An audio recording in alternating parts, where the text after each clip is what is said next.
Hi everyone, we will just give everybody a couple of minutes to join and then we'll start.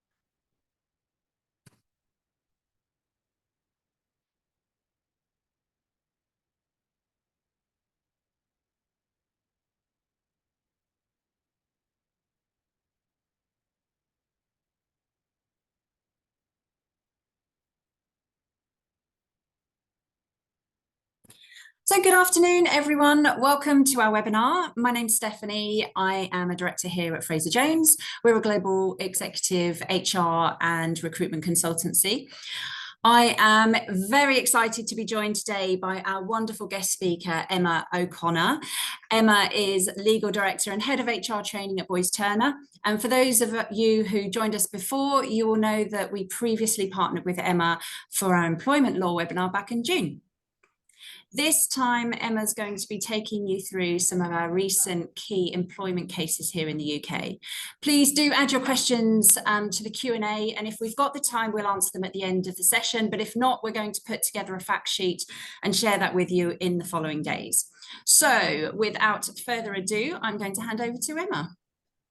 Thank you, Steph, and thank you very much for asking me back to join this webinar. So yeah, Steph said I'm going to be looking at some recent employment law cases and really just sort of focusing on the key themes and some practice points and some takeaways for you all. But really there are some common themes in the cases that I'm going to be talking to you about for the next sort of 45 minutes or so.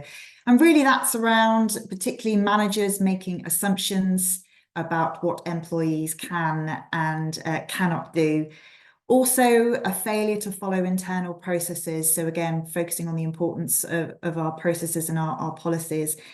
And also looking at cases that have an element of less favourable treatment. So those are the types of cases that I'm going to be having a look at today. For those of you who don't know Boyes Turner, we are a full service commercial law firm based in the Thames Valley, but we service clients the UK, Europe and globally. In the HR team, in the employment team, we obviously provide employment law support, litigation support to clients, also day-to-day HR support. We also have a very, very busy business immigration team helping clients recruit from abroad. And then the training arm, the training area which I look after, again, running manager training courses, HR update courses as well. So if anybody wants to talk about both legal and skills-based training for their managers and HR teams, then please do get in touch. I thought what would be helpful is when we talk about employment cases to actually look at what the employment litigation landscape is. As we know, there are a huge backlog of cases, and there is still a huge backlog of cases within the tribunal system. But what the Ministry of Justice does is every quarter it produces some statistics. So I thought it might be quite helpful just to have a look at the number of cases that are actually coming through the system. And for the period April to June, we've seen about 23,000 cases that have been brought. So again, that's across the country. That's been static, so that was the same for the last quarter. So around about 23,000 claims. In actual fact, the number of cases that have actually been heard to conclusion has dropped. So we've only heard about 13,700 cases in this quarter compared to nearly 20,000 in the last quarter. And what this has meant is that we still have nearly 500,000 cases that are still awaiting to be heard. And that really is a huge number. And of course, that has an impact, doesn't it, on, evidence, keeping facts fresh in the minds of witnesses. And also, witnesses may leave your employment, but also potentially leave the country. So we are seeing a lot of cases where we are having to support businesses with witnesses who are now abroad, living abroad. but also witnesses that no longer work for an organisation. So, of course, this tends to put a lot of pressure on HR teams and obviously managers as well, making sure that they've kept evidence, and we're taking things like witness evidence a lot earlier than we would do. In terms of the number of cases that are being brought, we're seeing, so the tribunal have reported that they're seeing lots of cases for unlawful deduction of wages, so unpaid wages claims, holiday pay claims as well, and also for breach of contract. So it's really important when we think about, particularly when we're ending employment, that not only we comply with our legal obligations, but also making sure that we follow that contract of employment. And I'd echo that as well. We've got cases within our own team, particularly looking at bonuses. So again, that unlawful deduction, that contractual issue, unfair dismissal. Yes, you know, businesses still get dismissals wrong, particularly when we think about redundancies, and also discrimination cases as well, particularly disability discrimination and also sex discrimination. So the litigation calendar is busy. So individuals are bringing cases. So again, it's important that we run webinars like this to give you some tips and practical advice on what you can do to try and help avoid ending up in the employment tribunal. So what's the first case that I want to talk to you about today? Well, this is a case involving Mrs. Linsky and Direct Line. And it's a case involving menopause discrimination. Now, many of you will be aware that there was some pressure placed on the government to include menopause as a protected characteristic under the Equality Act of 2010. However, the government resisted and they said no. In actual fact, you know, menopause would already be covered when we think about the current protected characteristics that we have. So under the Equality Act, the government said that menopause discrimination could be included within the category of sex, within that protected characteristic, within age as well as a protected characteristic, although I would say that menopause can happen to a woman at any stage, not necessarily at a particular age. And also the symptoms of menopause can fall within the definition of disability discrimination under the Equality Act. Now, when we think about the definition of disability under the Equality Act, we are looking at physical or mental conditions which are substantial, which mean that they will have an impact, an adverse impact on an individual for 12 months or more, or periods which can add up to 12 months. And they must also have an adverse effect on someone's ability to carry out normal day-to-day activities. So those were the categories with which the government said menopause could fall within. So therefore, we don't need to make it a separate protected characteristic.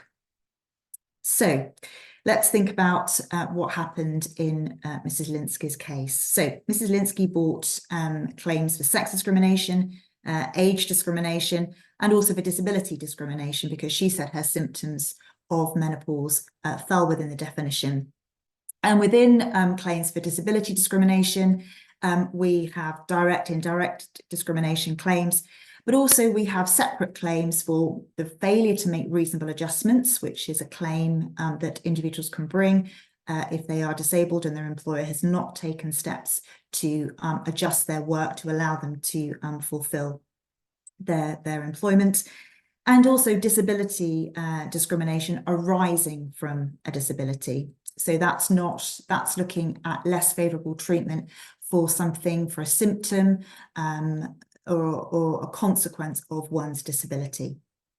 So that's a separate claim that can be brought under the Equality Act.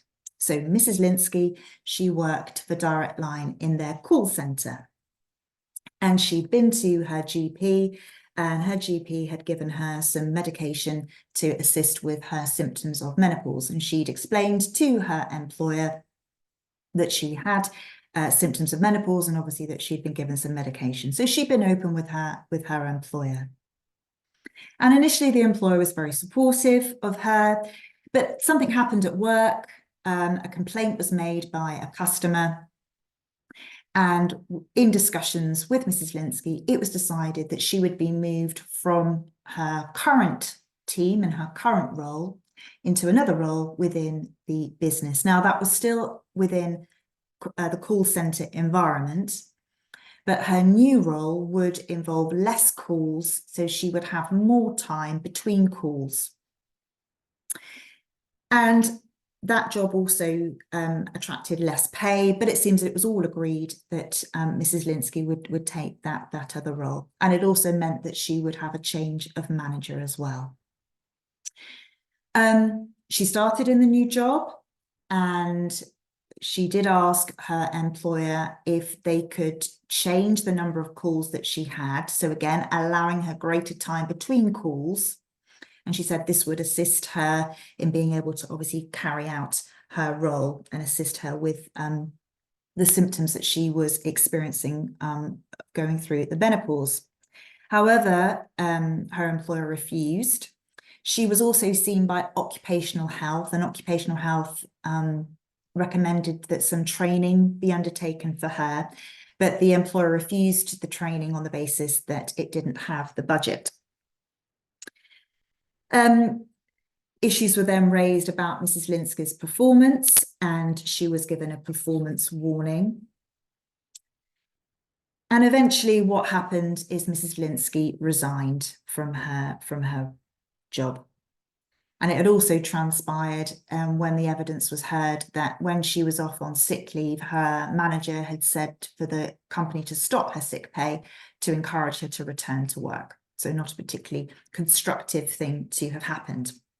So Mrs. Linsky brings claims, as I said, for sex discrimination, age discrimination, disability discrimination on the basis that her employer failed to make those reasonable adjustments to her job to allow her to fully participate, and also that it treated her differently and less favourably, not necessarily because she was disabled, but because of the symptoms of her disability, reasons arising from her disability. And she said that the employer could not justify that.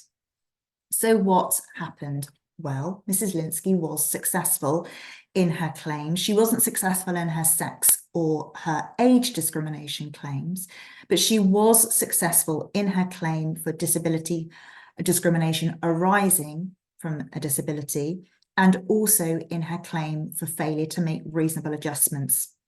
Now, what the Employment Tribunal said was that, the employer did support her at the start and did, give her access to occupational health. They made referrals to occupational health. She got counselling through her employer's assistance programme. And again, her role was changed. But the Employment Tribunal felt that the employer could have done more, particularly around the training aspect, which it refused to do. Also, that they said it had sent her to see occupational health too late, should have sent her much, much earlier when she said that she was having issues at work. Also, things around the performance management process. Again, there was no real justification for the employer doing that and putting her on a performance warning, and also not adjusting her targets.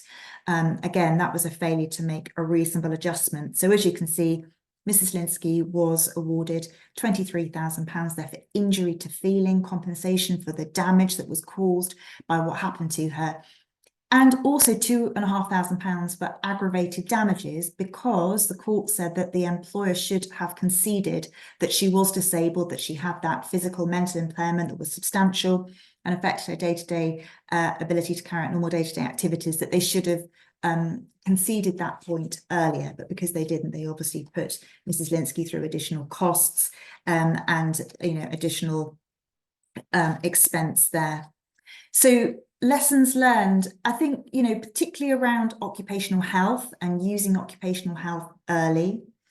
Those of you who've listened to webinars that I've run before, I talk a lot about early intervention and how much easier it is to deal with issues early rather than letting issues fester. And again, this is an example where actually had the employer used occupational health earlier, supported Mrs. Linsky earlier on, then maybe it would not have got to the situation where we've got performance reviews and employees having to resign. I think more generally, awareness within employee populations, but particularly manager populations, around menopause, what the symptoms are, and how businesses can support. So some lessons, I think, there that the employer and and obviously HR professionals listening can take away. The next case that I want to talk at is one where it does make me look at my calendar and think about what year we are actually in.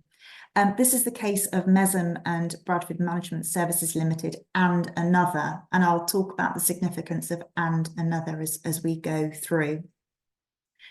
And again, the facts of this case are incredibly, sad and traumatic for the individual involved. Ms. Mesem was employed as an HR executive and by all accounts, a very respected member of staff, no issues with her performance or conduct, a good working relationship with her manager. And then she announces that she's pregnant. And things at that point appear to change. The manager stops talking to her. There's evidence of him raising his voice to her. Then her role as HR executive, her duties are taken away, and she's effectively demoted to working in the business's warehouse, doing physically demanding work. And as a result of the work, Mrs. Mesem suffers illness, and she goes off on sick leave with fatigue and stress. Interestingly, her employer refuses to pay her sick leave. Pay her sick pay. Now, whilst Miss Mesem is off on sick leave, she is contacted by her employer to attend an emergency investigation meeting for some serious disciplinary allegations which have been raised. Miss Mesem says, well, no, I'm off on sick leave, and what are these allegations and why are they so serious that I have to attend? Her employer at that point triggers her maternity leave. Mrs. Mesem has her baby, and then 2 months after giving birth, again, the employer contacts her to attend an emergency disciplinary meeting to talk about some serious allegations that have been made against her. Mrs. Mesem says, well, no, because I've just had a baby and you can't tell me what the allegations are. And she raises a grievance as well, and that's ignored. Finally, when she does return to work after having her baby, she does attend this investigation meeting, which has, happened, way 12 months or so since the employer said the allegations happened. And what the allegations were is that she was accused of stealing food from the canteen. But what had actually happened is because she had to work late, and because the food would have been disposed of anyway, one of the managers told her to go and get some free food from the canteen again because she had to work late. So that was the reason. She hadn't stolen the food. She had been given permission. However, she was given a disciplinary warning. She appealed, and that appeal was unsuccessful. Also, when she returned to work, all her HR duties were taken away, and she was sort of moved around doing a bit of sales work, a bit of working in the warehouse, working in housekeeping, which included, cleaning toilets and cleaning facilities. And Mrs. Mesem resigned. She resigned from work, and she brought claims for constructive unfair dismissal, so resigning as a result of her employer's actions, unlawful deduction from wages because she was owed some overtime, pregnancy and maternity discrimination, and also workplace harassment. Mrs. Mesem was successful in her claims. And just a couple of points to note about this. You'll see that she was given the ACAS uplift. What is the ACAS uplift? Well, as we know, there is a code of practice, an ACAS code of practice when it comes to undertaking disciplinary and grievance processes. Now, for most of you, that procedure will be incorporated within your own internal disciplinary codes and grievance codes. However, if that ACAS code is not followed, so if, for example, the employer does not offer an employee the right of appeal, then if an employee is unsuccessful, as we can see in this case, then a failure to follow the ACAS code can result in compensation being uplifted by up to 25%. So it's really important. Key takeaway, follow your internal disciplinary grievance procedures as well as performance management and absence as well. So really important to make sure you're following those processes and that your managers know what those processes are and that they are trained on those procedures, so they know what their role is. So if they're an investigator or a disciplining manager, they know what they have to do. Also, because Mrs. Mezem brought a claim for discrimination, she was also able to bring a claim not just against her employer, but also against her manager, and another. So in discrimination cases, and again, a really important training point for your managers, is that there is an element of personal liability when it comes to discrimination cases. So again, you're able to bring claims not just against the employer, but individuals who you say have treated you less favorably because of a protected characteristic. So, and that's always a really interesting point when you're running equality and diversity training, that managers hear that and immediately they engage with the process. A couple of other points to note, again, remembering our risk assessments and our health and safety obligations for our employees who are pregnant who have returned to work and are still breastfeeding. Again, important points to note there. Also around this idea of changing roles. So the employer said, well, we haven't demoted her. She was used to, you know, doing different jobs within the business. And again, the Employment Tribunal said, well, don't confuse an employee mucking in on occasion with giving you the ability to be able to change jobs so fundamentally. So again, that argument did not work. So again, a really, really sad case there. And I think the severity of what Miss Mezem had to endure is reflected there in the compensation that she was awarded. So again, some points there for employers to take away, particularly around the training point. Equality training and training on your processes are incredibly important. The next case involves Mr. Pilkington. Very sad case because Mr. Pilkington had been employed for a number of years by his employer. And you know, nearly 40 years, and he developed a shoulder condition which left him in a lot of pain and affected him mentally as well. And that had been a side effect of some previous treatment that he'd had for cancer.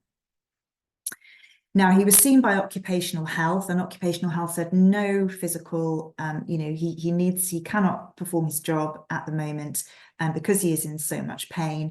Yes, he can return to work once the pain has ceased, but he can't carry out any physical work. So there'll need to be some adaptations made to his role once that pain is sufficiently controlled.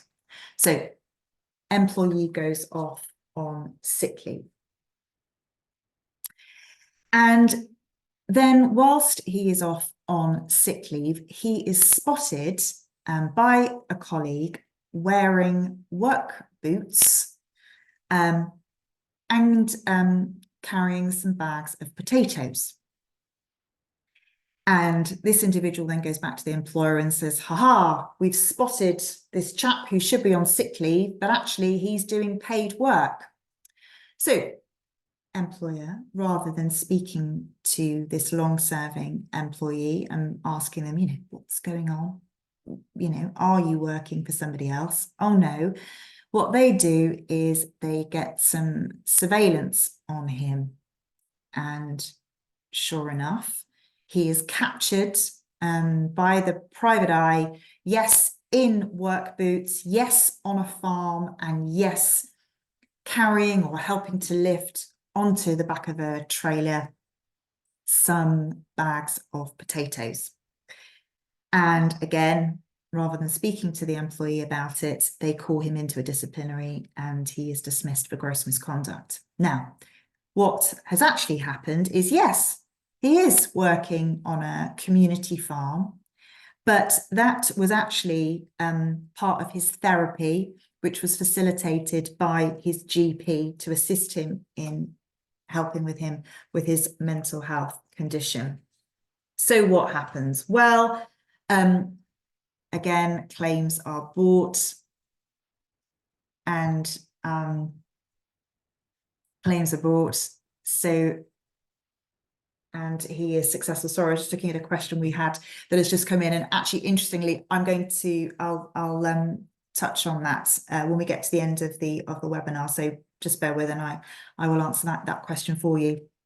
So yes, claims are brought, and again, this claim for discrimination arising from a disability. So not being treated less favourably, not being dismissed because you are disabled, but because of a reason related to that discrimination, related to that disability, the fact that you've had a period of time off work.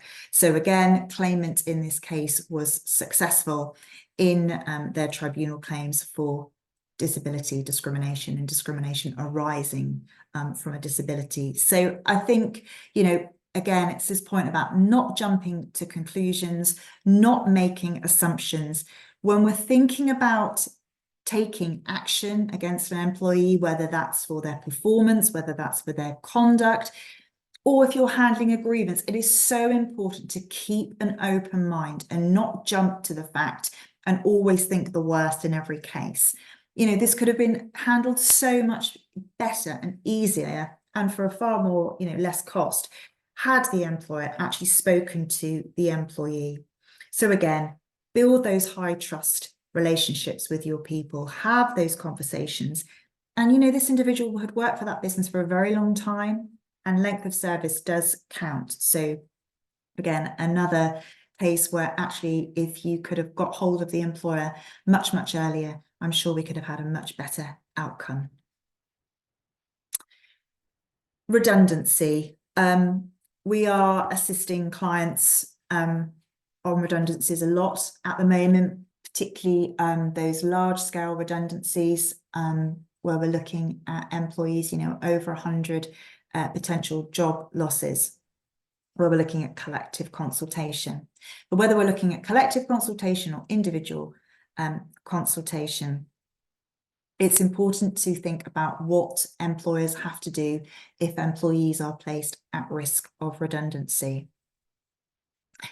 One of the obligations for those individuals who are at risk is for the employer to look for suitable alternative employment for them within the organisation or the wider group. Now, there are special rules for those individuals who are on maternity leave, adoption leave, and shared parental leave. So again, really important rules there with regards to suitable alternative employment. So please take advice if you've got individuals who are at risk of redundancy and they are on family leave. Really important just to stress and flag that to you. So what happened in this case? Well, there was a restructuring taking place at the NHS Trust. And individuals whose job titles were HR director. So there were 3 individuals who were HR directors within the trust. And as part of the restructure, their roles were placed at risk of redundancy. So they're in that consultation period. And as part of that duty to look for suitable alternative employment, the employer in this case offered the individuals the opportunity to look at roles, alternative roles. They said alternative roles, which were senior HR leads. So that was the employer said the suitable alternative roles that we have. Now, the individuals did not accept that those roles were suitable alternative roles because they said, well, you know, we were HR directors. You're now proposing that we are senior HR leads. That to us is a demotion. And also, you know, we haven't got the autonomy in the roles that we previously had. So the employee said, no, we don't accept that they are suitable alternative roles. You haven't fulfilled your duty. You know, we'll accept the redundancy and take the redundancy pay. Thank you very much. However, the employer said, well, no, we disagree with you, though those roles are suitable alternative roles. You have unreasonably turned those roles down, so we're not going to pay you any redundancy pay. And that is the consequence of failing if an employee fails to accept suitable alternative employment. So case came before the Employment Tribunal and the Employment Appeal Tribunal as to whether or not the employees firstly had the employer put forward roles which are suitable alternative roles, and if so, have the employees acted unreasonably in turning those roles down. And obviously, if they were successful, the employees should be paid their redundancy pay. Well, the employees were successful because the Employment Tribunal and the Employment Appeal Tribunal accepted that HR director to senior HR lead, it was reasonable for the employees to assume that those roles were not as senior, so in effect there was a demotion, and also that the roles would not carry the same autonomy as they had previously enjoyed within the trust. So the Employment Tribunal with the Employment Appeal Tribunal agreeing that the employees had not unreasonably refused that suitable offer of work. And again, they were awarded their redundancy pay. So just to point out that, again, it's what the employee perceives to be reasonable, not what you as an employer thinks is reasonable. So yes, offer roles, make sure that employees, particularly our employees who are on family leave, particularly our employees who are on sick leave, again, remembering, don't forget individuals who are not currently within the business, remembering those special rules for maternity, adoption and shared parental leave. So offer the roles, but remember, it's what the employee perceives to be reasonable, and you can help with that. So, no, it's not a demotion, no, you do have autonomy, etc. But essentially, it's what the employee believes to be suitable alternative employment. So again, an important case, and actually does come up quite often, actually, whether employees have reasonably or unreasonably accepted a role. So remember the obligations, particularly in those special cases, but always take advice in those redundancy situations to make sure, particularly in those collective situations, but again, making sure that you're fulfilling your individual obligations as well. So an important case there on the issue of not just redundancy procedure, but suitable alternative employment. When was the last time you reviewed your contracts of employment? It's a question I ask my clients all the time, because I think often we forget that our contracts of employment are an incredibly useful tool. They are part of our sort of, business protection armory. And this case involves restrictions. So it involves those post-termination restrictions. Now, when we are thinking about contracts and we're thinking about whether a particular role should have restrictions placed upon it, so we're looking at what activities could an individual do or not do after they've left our employment. It's really important that those restrictions are reasonable in terms of the activities that you're seeking to limit, in terms of the time. So you can't stop somebody working forever. It's a restraint of trade, but also in terms of scope. So activities, role, geography. So what is it you're trying to protect? And you're really protecting those legitimate business interests and the risk that that individual could pose to your business if they were to leave and join a competitor. Now, restrictions are useful. They are expensive to enforce. However, where you do have situations where an individual could pose that threat to your business, then there are commercial decisions that are often taken. And the first point that usually happens is you seek an injunction preventing an individual from going to work for a competitor. The other interesting and really important point about restrictions is they are not suitable in every case. They are not suitable for every role. We're really looking at those really senior, niche, high-end roles where individuals have access to either a lot of confidential information or clients. Also, they have to be reasonable at the time they are given. You can't give the office junior restrictions in their contract thinking, well, in 15 years' time, when they're promoted to CEO, we can seek to rely on them. They have to be reasonable at the point they are signed. So we're not crystal ball gazing here. Now, Mr. Boydell was employed in a very niche role, working within a particular department, particular area within the business. And he had restrictions within his contract of employment for 12 months, but also he had a shareholders agreement as well. So he was a very senior individual within the business. He resigned from work, as you can see, in November 2022, with his employment to end at the end of January. And he told his employer that he was going to work for a competitor. However, his employer were not happy about that, and they applied for an injunction basically to enforce those restrictive covenants under the shareholders agreement and the employment contract, as well as to sort of stop him from obviously breaching those. So what happened in that case?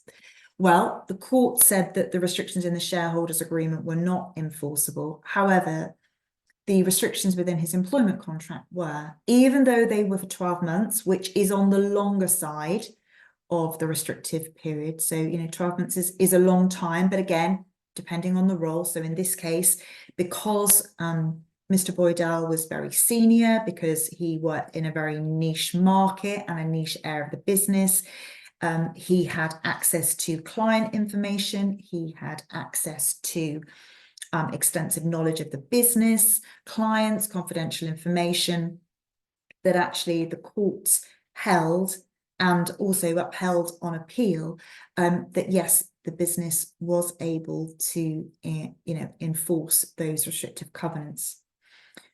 Also, the business, when they drafted those restrictive covenants, had been quite clear about the list of activities that they didn't want Mr. Boydell doing, particularly for a competitor. So again, the drafting of those restrictions helped the employer as well. It wasn't you won't do anything for anybody.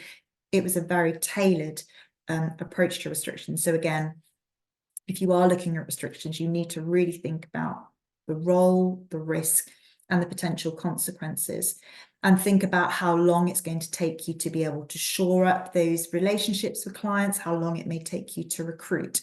So there are lots of things to think about rather than having a blanket set of restrictions across the board. So points to remember: please review your contracts. They are incredibly important. They are not only the foundation of the relationship, but also they can give you such great business protection, particularly when you think about notice periods, particularly when you think about garden leave, confidentiality clauses, intellectual property clauses, and obviously restrictions as well, if they are reasonable and if they are necessary. Also, think about reviewing your contracts when somebody is promoted. So if you are finding that you're moving somebody from maybe a non-client facing role to a client facing role, do you need to think about their notice period? Is a 1 month notice or the statutory minimum notice going to be sufficient? Do you actually need to think about a longer notice period in garden leave? So again, think about reviewing those contracts more regularly than perhaps you do. If you are going to be including restrictions, putting new restrictions into an employee's contract, think about consulting, think about consideration. So again, there are other areas to think about when you do look at contract reviews. So again, take advice on that.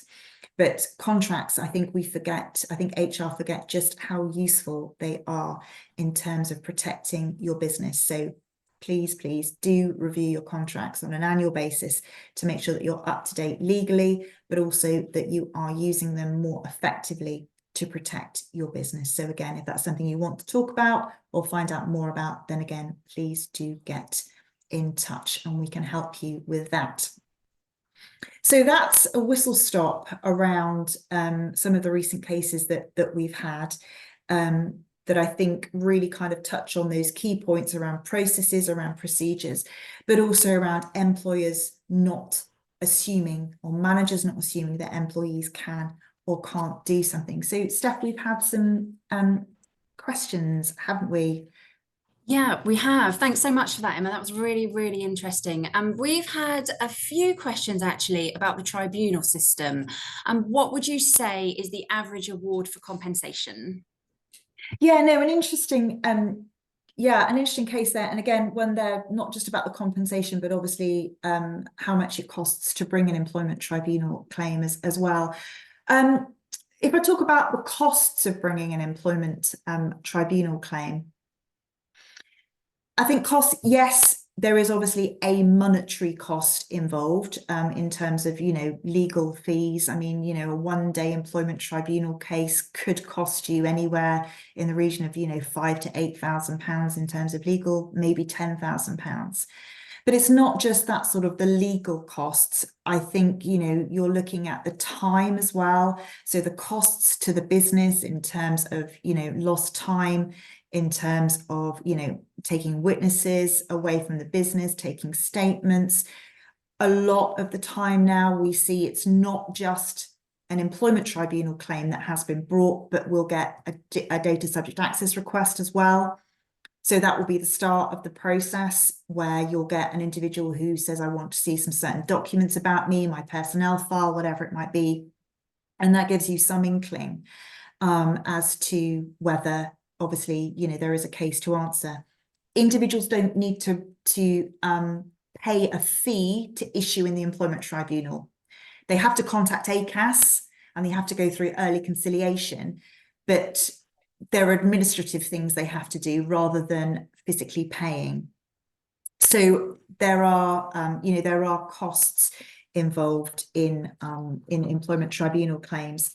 In terms of sort of average awards, yes, we see cases, don't we, hitting the headlines where we've got, huge, massive £1 million payouts. But that's, in those sort of city banker cases where you've got an element of unpaid bonus, you've got discrimination.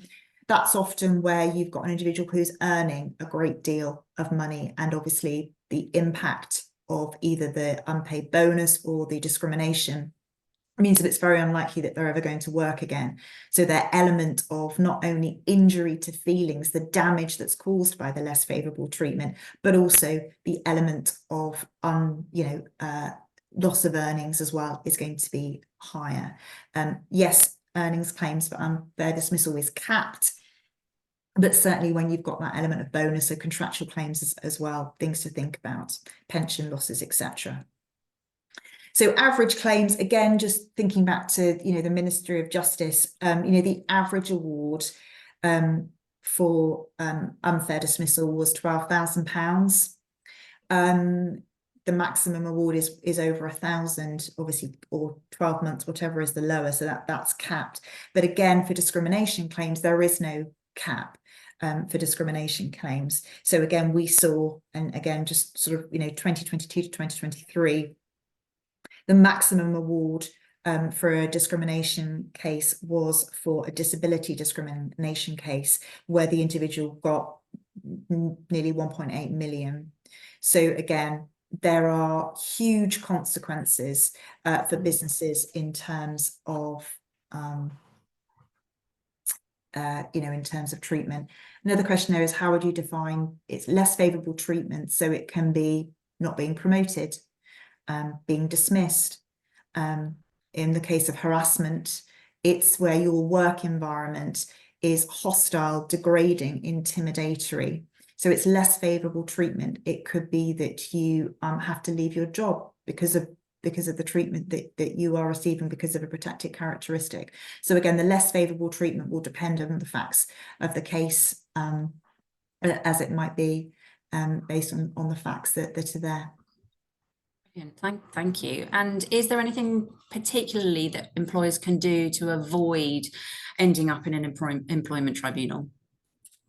Look, you can have the best processes, the best HR teams. People will raise complaints, and people will bring claims. And I think we have to accept that happens.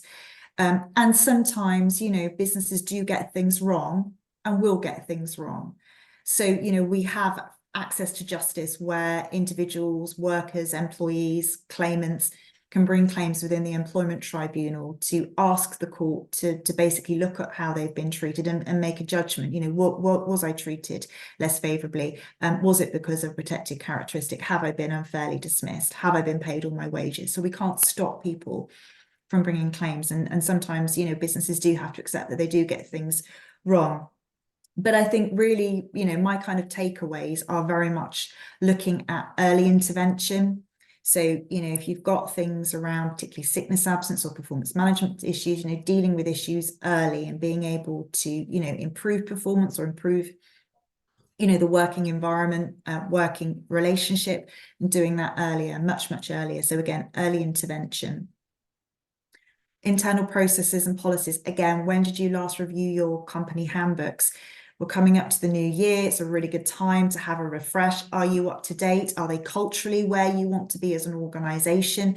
What do we say about how we manage grievances? You know, what do we say about how we manage conduct issues? But it's not good enough just to have your policies sitting on a shelf or on an intranet. You know, you need to be sleeping and breathing this stuff. And that really is where your managers are key to this. They are your gatekeepers between, you know, yourself, HR, and your employees, but also gatekeepers to your policies. But do they know how to manage a disciplinary? Do they know how to spot a performance issue? So, you know, again, equality training, absolutely vital. So when was the last time you trained your managers on running employee relations processes, but also being able to spot issues and deal with issues early? And again, I can't stress that legal equality training enough in terms of statutory defence.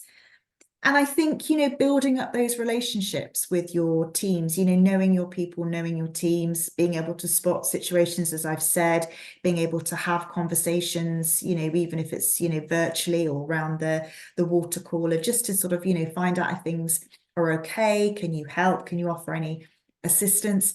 So there are sort of simple practical things that managers can do to help.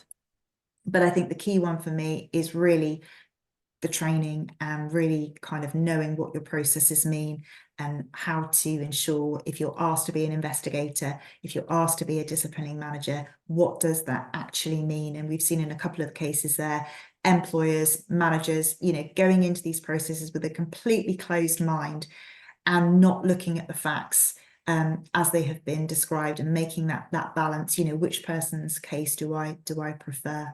So they would be my sort of top tips. Super, thank you. Thank you so much, Emma. I think that's probably about all we've got time for today. So I'd like to thank everybody for attending. Thank you, Emma, for joining us. And we're going to share out a bit of a survey to gather some feedback from everybody. So please do fill that in, give us, and it gives you also the opportunity to give us some ideas on future topics that you might like us to talk about in the future.